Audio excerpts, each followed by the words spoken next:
안녕하십니까. 신인균 군사TV 디펜스 브리핑입니다. 자, 오늘도 아주 중요한 군사 무기 관련 소식 전해드리도록 하겠습니다. 자, 일본이 폭격기를 가지게 되겠네요. 일본이 지금 국방비 2배로 증액하겠다 발표한 이후로 완전히 여기저기 이 무기 저 무기 그동안 상상만 해왔던 거 전부 다 구현하는데 드디어 폭격기까지 가지게 되겠는데요. 수백 발의 미사일을 동시에 발사할 수 있는 능력을 가지게 될 것 같습니다. 자, 부럽기도 한데요. 자, 이런 와중에 인도도 공격 원잠을 가지겠다라고 하면서 프랑스하고 협상 중에 있는데 사실 일본이 우리의 주변국이기 때문에 긴장은 좀 되지만 궁극적으로 보면 일본, 중국의 동쪽, 인도, 중국의 서쪽에서 또 양쪽을 압박하는 군사력이지 않습니까? 어떤 내용인지 보겠습니다. 신인균의 군사TV 구독, 알림, 좋아요 눌러주십시오. 5가지 단신을 먼저 보겠습니다. UAE가 니제르, 아프리카의 니제르 쿠데타 일어났죠. 여기에 사태 대응하기 위해서 차드에 장갑차를 공급했다라는 소식에서부터 우크라이나가 드네프르강 작전용의 화력 지원 카약을 대량으로 배치하기 시작했다라는 소식까지 보겠습니다. 첫 번째입니다. 니제르 쿠데타 이후 서아프리카 지역에서 국제 전쟁이 벌어질 수 있다는 우려가 커지고 있는 가운데 아랍에미레이트 연합이 니제르 인접국 차드에 군용 차량을 긴급 지원했다는 소식입니다. 지뢰 방호 능력이 있는 방탄 전술 차량인데 차드도 니제르에 군대를 파병할 가능성이 있는 나라여서 이들 장갑차의 군사적 활용 가능성에 관심이 쏠리고 있습니다. 튀르키예 정부가 미국의 JSF 프로그램 참여금과 F-35 초도 구매 비용으로 지급한 14억 달러를 반환하라는 요구를 재차 꺼내 들었습니다. 튀르키예는 이 14억 달러에 이자까지 포함한 비용을 받아내겠다는 입장이지만 미국은 계약 파기 귀책 사유가 튀르키예에 있었다며 대금 반환 거부는 물론 튀르키예 기체들이 사용했던 비행장 사용료를 내놓으라고 오히려 튀르키예를 압박하고 있습니다. 미국군 장병 개개인을 마치 아이언맨처럼 만들어줄 최첨단 증강현실 고글 아이바스 시스템이 실전 상황에서 발생할 수 있는 크고 작은 결함들을 해결하며 완성 단계에 근접했다는 소식입니다. 전술정보 표시와 실시간 공유, 개인 화기의 사격 통제장치 연동, 심지어 다국어 번역까지 가능하다는 이 시스템이 대량 배치되면 미군 장병 개개인의 전투 능력이 비약적으로 향상될 것으로 보입니다. 러시아가 기존의 노후 미그-31 전투기들을 복원해 미그-31BM 이상의 사양으로 개량된 신형 요격기를 공급하기 시작했다는 소식입니다. 초도분 2대가 크라스노다르 지역에 신규 배치됐다고 하는데 우크라이나 남부 전선에 이들 기체가 등장할지 여부에 관심이 쏠리고 있습니다. 우크라이나군이 드네프르강 일대의 러시아군 강변 진지를 파괴하기 위한 소형 전투 카약을 개발해 일선 배치를 시작했다는 소식입니다. 일명 폴로스 M16으로 명명된 이 전투 카약은 저소음 전기 모터 또는 인력으로 움직이는데요. 마크 19 유탄 발사기가 탑재돼 막강한 화력을 쏟아볼 수 있는 이 카약이 이달부터 강한 부대에 대량으로 배치될 예정이라고 합니다.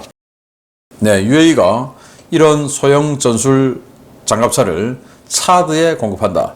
차드는 지금 쿠데타가 일어난 니제르의 인접국이죠. 차드는 그 니제르의 동쪽에 접하고 있는 나라인데 성향적으로 일단 이 반프랑스 성향이 있기 때문에 쿠데타에 협조하는 이런 나라가 아닐까라는 우려는 있어요. 그 나라에 UAE가 장갑차를 공급한다. UAE는 어떤 마음일까요? 니제르의 아래에 있는 나이지리아 이런 나라들은 쿠데타를 반대하는 나라고 여하튼 이렇게 지금 아프리카가 완전히 그 혼란에 빠질 위기에 처해 있는 소식인데 UAE가 또 개입을 하네요. 자, 튀르키예 F-35 개발하면서 14억 달러를 줬는데 이 14억 달러를 미국이 F-35 니들이 귀책 사유 S-400 도입 이런 것들로 인해서 니들이 스스로 포기한 거 아니냐.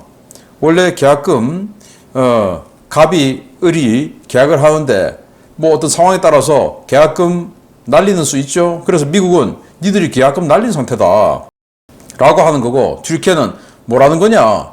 우리가 언제 그랬냐. 그러니까 14억 달러 주고 이자도 내라. 돌려다오 라고 하는 거고 또 미국은 니들이 계약금도 이 비용도 포기를 스스로 과 동시에 추가로 니들이 그 포기하기 전까지 이 전투기들 지금까지도 주기장 사용하고 갱낙고 사용하고 뭐 이런 여러 가지 부대 비용 사용했으니까 그 사용료까지 내라.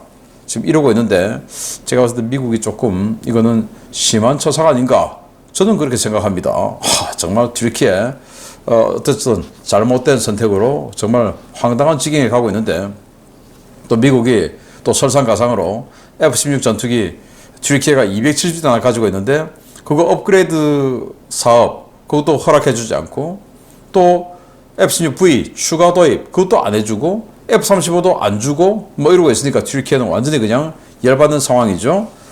자, 미국이 보병들에게 이런 아이바스라고 하는 이런 뭐 엄청나게 멋지게 생긴 고글을 씌웠는데 여기에 이제 전장 정보가 다 나오는 거예요. 그리고 지금은 아닌데 앞으로는 이 개인화기 소총까지 이 아이바스하고 연동된 게 나와가지고 갖다 대면 오케이 쏴 나오고 아니야 조금 더 위로 이렇게 이제 조준까지 대신 해주는 뭐 이런 거로 하겠다. 그럼 미국이 이제 해외 작전 하니까 뭐 아프가니스탄 들어가면 아프가니스탄 언어 모르죠. 또 이라크 들어가면 이라크 언어 모르죠. 그런데 여기에는 모든 번역기가 다 돼 있어가지고 쳐다보고 도로 표지판, 간판 딱 쳐다보면 번역이 딱 되어버리는 이런 시스템까지. 그래서 여러 가지 오류를 지금 다 수정해가지고 지금 시제품 5,000세트 만들고 또 추가로 5,000세트 더 해서 82 공수사단 대원들에게 이 테스트를 시키겠다라고 하는데 정말 천조국만이 할 수 있는 일이 아닌가 생각이 됩니다. 러시아가 아마도 이 미그 31BM은 치장물자를 꺼내서 개량을 한 것 같아요. BM은 이제 가장 최신형 버전인데 이거 가지고 킨잘도 쏠 수 있다라고 어떤 외신은 이야기를 하는데 킨잘은 미그 31K 버전입니다. 킨잘 쏘는 건 킨잘 무겁기 때문에 킨잘 매달고 쏘고 하려면은 여기에는 장비 많이 떼내야 돼요. 이륙 중량을 맞추기 위해서. 그래서 BM이라고 하면 킨잘을 못 쏠 텐데 저는 그 외신이 틀렸다고 생각하고 아무튼 이게 크라스노다르 지역에 갔으니까 자포리자 지역에 뭔가 초계 지원 이런 것들 하겠죠. 조금 우려스러운 상황입니다. 야, 이게 실전에서 얼마나 도움이 될까? 카약 2인 1조로 운영되었는데 지금 드네프리강 남쪽에 러시아가 참호 같은 거 방어선 구축을 해놨죠. 그래서 그걸 이제 파괴하기 위해서 조용하게 들어가서 쏜다. 이거 개념 아니겠습니까? 모터도 달려있고. 그래서 그러다 평소에 모터로 움직이면 빨리 연료 소모가 되니까 이렇게 카약을 이제 노로 움직여서 뭔가 적을 발견하면 이 40mm 유탄 기관총이죠. 이거로 쏘아서 격파를 하고 그리고 이제 뭔가 피신할 때는 모터로 해서 빨리 이동을 하고 하는 그런 건데 낮에는 이게 속도 느리고 뭐 하니까 또 특히 이 바디가 이게 무슨 방탄이 되겠습니까? 완전 FRP 아니겠습니까? 총 맞으면 숭숭 뚫리겠죠. 그래서 이건 너무 위험해 보이는데 밤에는 러시아군이 야투경 같은 거 없으니까 야간 투시경 없죠. 그러니까 야간에 야시경 끼고 우크라이나군이 러시아 강한을 정찰하다가 러시아 진지 같은 거 발견하면 쏘고 튀고 이런 데는 조금 효과가 있겠다. 낮에는 너무 위험해 보인다 라는 생각인데 아무튼 전쟁에 이기기 위해서 이런 아이디어까지 낸 우크라이나 짠합니다. 첫 번째 주요 소식 들어갑니다. 최근 P-75I 사업과 별개로 프랑스에서 세 척의 스콜펜급 잠수함 추가 도입을 결정한 인도 정부의 발표 이면에는 프랑스와 진행 중인 공격 원잠 공동 개발 협의가 작용했다는 소식입니다. 프랑스의 쉬프랑급의 인도판이 나올 것 같은데 과연 인도가 그럴 기술이 있을지 모르겠습니다. 인도가 기존 러시아제 임대 핵 잠수함의 공백을 메우고 항공모함 전단을 보다 효과적으로 보호하기 위해 프랑스의 도움을 받아 공격 원잠을 개발하는 방안을 협의 중이라고 퍼스트포스트가 현지 시각 8월 7일 보도했습니다. 인도 정부는 현재 프랑스 측과 최소 6척의 공격 원잠을 개발해 조달하는 방안을 협의 중인데요. 최근 3척의 스콜펜급 잠수함 추가 구매를 결정한 것도 이러한 협의 과정에서 프랑스 측의 보다 적극적인 지원을 이끌어내기 위한 유인책이었던 것으로 전해졌습니다. 인도는 자체 기술로 아리안트급 전략 원잠을 개발해 4척을 배치하고 이후 확대 개량형인 S5급 잠수함 3척을 추가로 도입할 계획을 가지고 있는데요. 아리안트급은 러시아의 기술 지원을 받아 개발된 잠수함임에도 불구하고 기술적 신뢰도가 떨어지고 성능도 빈약하다는 지적이 끊임없이 제기되어 온 바 있습니다. 인도는 2030년대부터 순차적으로 도입되는 수중 배수량 15,000톤급의 S5급 전략원잠 도입에 맞춰 항모전단과 전략원잠 보호를 위한 고성능 공격원잠을 도입할 계획인데요. 이 공격원잠은 최소 6척, 최대 9척이 도입될 예정입니다. 인도는 프랑스의 최신형 공격원잠인 슈프랑급의 기술을 가져와 인도 현지에서 인도 독자 모델을 개발해 건조하는 방안을 선호하고 있는데요. 이번에도 기술 이전과 품질 보증, 가격 등의 세부 사항에서 프랑스 측과 줄다리기를 하고 있는 것으로 전해졌습니다. 인도와 프랑스의 공격원잠 공동개발 협의가 진척될 경우 현재 진행되고 있는 P75I 사업과 후속 물량 6척 도입 사업은 취소되거나 크게 축소될 가능성이 높은데요. 과연 프랑스가 인도 측의 요구 조건들을 수용해 슈프랑급 기술을 그대로 이전해 줄지 관심을 가지고 지켜봐야겠습니다.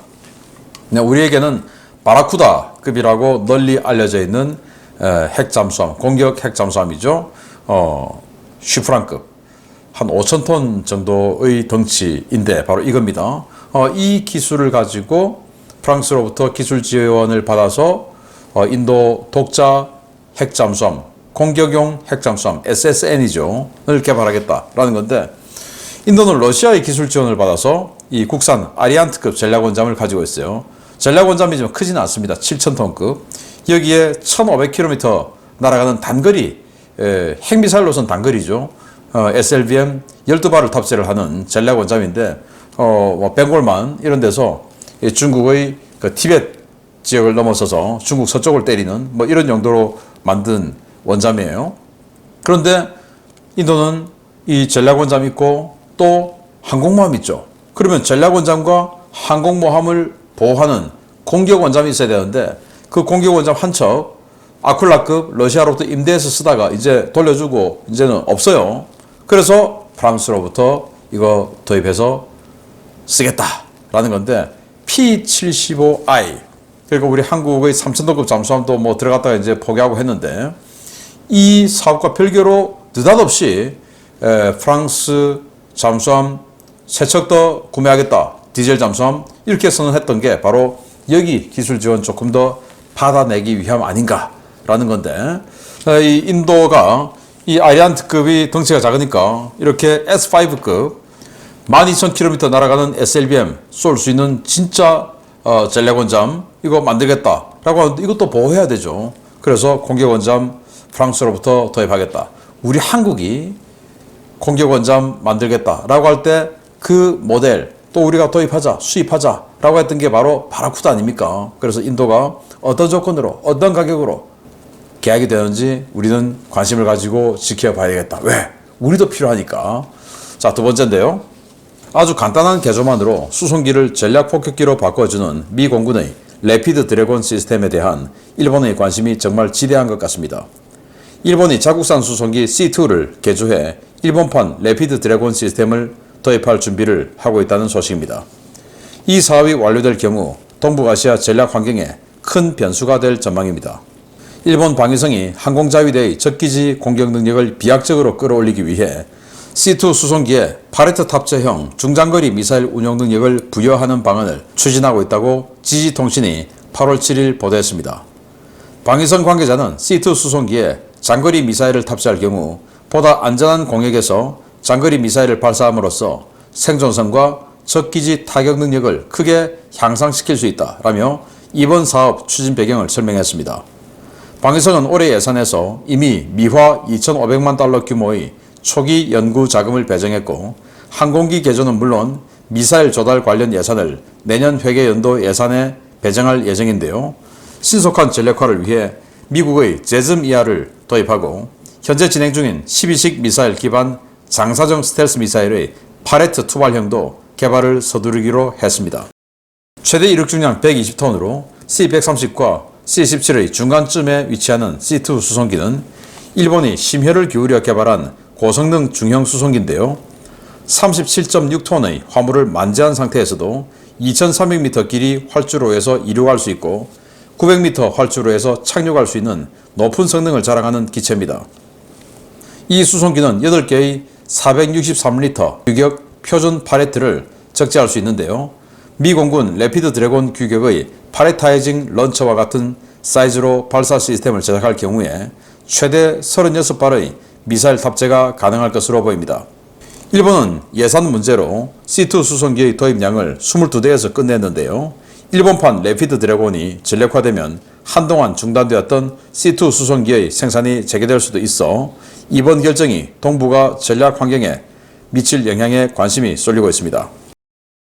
네, 이건 미국의 레피드 드래곤이죠. C-17 수송기에서 이렇게 파레트에서 미사일 적재된 걸 떨어뜨리면 여기에서 미사일이 발사돼서 900km 이상 날아가서 때리는 뭐 이런 수송기 발사형 폭격기가 되는 것이죠. 일본도 자기네들 국산 이 가와사키에서 만든 C2 수송기가 있어요. 여기서 하겠다라는 겁니다. 자, 그런데 비행기도 있고 또 이 파레타이징 시스템 어차피 어려운 거 아니니까 빨리 되는데 미사일이 없다. 그래서 미사일은 급한 대로 미국의 제즘 ER 스텔스 순항 미사일이죠. 960km 날아가는 거. 그걸 사서 쓰고 그 사이에 일본이 독자적으로 이렇게 12식 미사일, 스텔스 미사일 기반으로 장거리 스텔스 순항 미사일 만들어서 1000km, 1500km, 2000km 세 버전을 만들어서 장거리 타격, 그래서 뭐 중국 내륙까지 타격하는 뭐 이런 능력 가지겠다. 그래서 C2 수송기 지금 22대 있으니까 이 중에 일부를 이 미사일 발사 플랫폼으로 쓴다면 이게 한 대당 최대 36발의 미사일을 쏠 수 있죠. 그러니까 일본은 어떤 숫자의 C2를 미사일 발사형으로 선택할지 모르지만 뭐 4대 또는 8대 한다면 8대 같으면 거의 뭐 200발 이상의 미사일을 한 번에 쏟아부을 수 있는 이런 능력을 가지게 되는 폭격기 보유국이 되는 거죠. 자, 그리고 또 이것뿐만 아니고 C-130 수송기에서도 이거 쏠 수 있죠. 그러니까 일본이 마음먹기에 따라서 수백 발의 스텔스 순항 미사일을 북한이든 중국이든 어딘가로 쏟아부을 수 있는 능력을 가지게 된다. 주변국이기 때문에 항상 주변국은 우리의 잠재적 위협이죠. 아무리 지금 사이가 좋아도. 그래서 우리에게도 뭔가 대응이 필요하고 또 우리도 우리의 적성국인 중국 그리고 우리의 적국인 북한을 향한 이런 이 대량 투발 타격 수단 있어야 되죠. 그래서 우리도 C-130 수송기 있으니까 이런 레피드 드래곤 우리도 개발해서 한번 추진해보자 라는 말씀을 추가로 더 드리게 됩니다. 자, 오늘 소식 마치겠습니다. 감사합니다.